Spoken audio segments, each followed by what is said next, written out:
On va filer à Moscou, retrouver notre ami et correspondant Dominique Derda, qui ce matin a choisi de nous parler d'une ville de la région de Moscou dont les habitants se mobilisent contre un phénomène de pollution dû à l'accumulation d'ordures ménagères, une véritable montagne. Ça fait des semaines que ça dure, Dominique, et la mobilisation apparemment ne faiblit pas.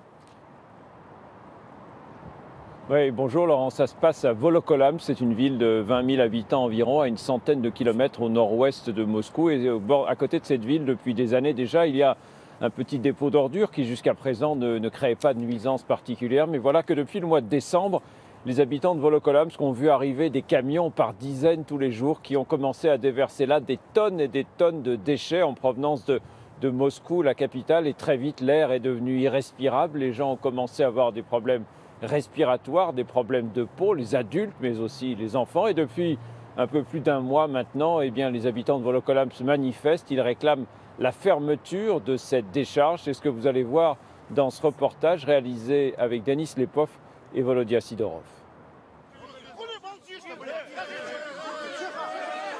La tension est à son comble à Volokolamsk. Le chef de l'administration locale, ce jour-là, a bien failli se faire casser la figure. C'était le 21 mars dernier. Une quarantaine d'enfants venaient d'être hospitalisés. Ils se plaignaient de maux de tête, de nausées, de douleurs au ventre.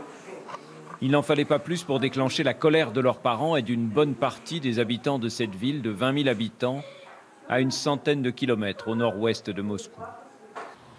Tout a commencé au cœur de l'hiver, lorsque la décharge voisine a vu son activité augmenter de façon spectaculaire.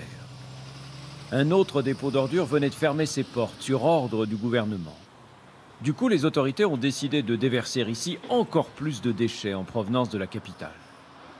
Dans les semaines qui ont suivi, les habitants ont commencé à se plaindre d'odeurs pestilentielles. Ça pue terriblement. Sans masque, pas question de sortir. Partout, ça sent les ordures. On ne peut pas respirer. Avec mon fils, on ne sort presque plus. Chaque week-end, des manifestations rassemblent plusieurs milliers de personnes au centre de Volokolamsk. La dernière, c'était avant-hier. Tous réclament la fermeture immédiate de la décharge. Les laboratoires qui ont fait des analyses prétendent que tout va bien, qu'il n'y a rien de dangereux. Mais nous, on continue à respirer tout ça et on meurt peu à peu à cause de cette pollution. C'est la loi du silence. Personne ne veut nous entendre. Comme souvent, c'est à Vladimir Poutine qu'ils demandent d'intervenir en leur faveur.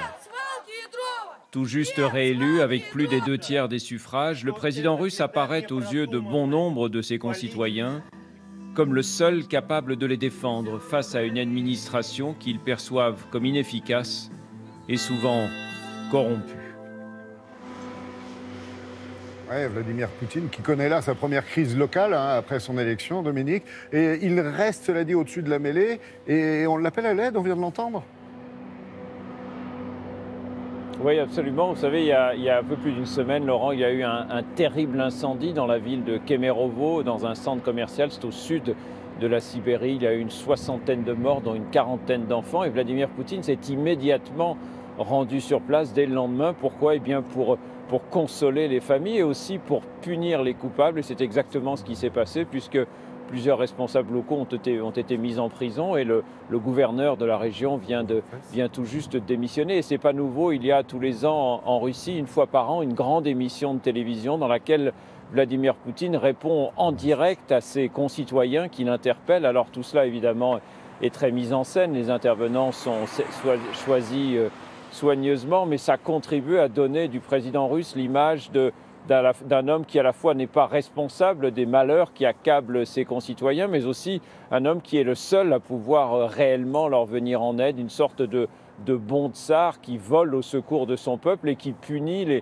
les mauvais boyards, les princes voleurs et corrompus qui profitent de son inattention, du fait qu'il ait le dos tourné pour commettre toutes sortes d'exactions. Et les habitants de Volokolamsk, vous l'imaginez, n'attendent qu'une chose maintenant, c'est que Vladimir Poutine, d'un coup de baguette magique comme ça, fasse disparaître cette décharge et résolve ainsi d'un seul coup tous leurs soucis.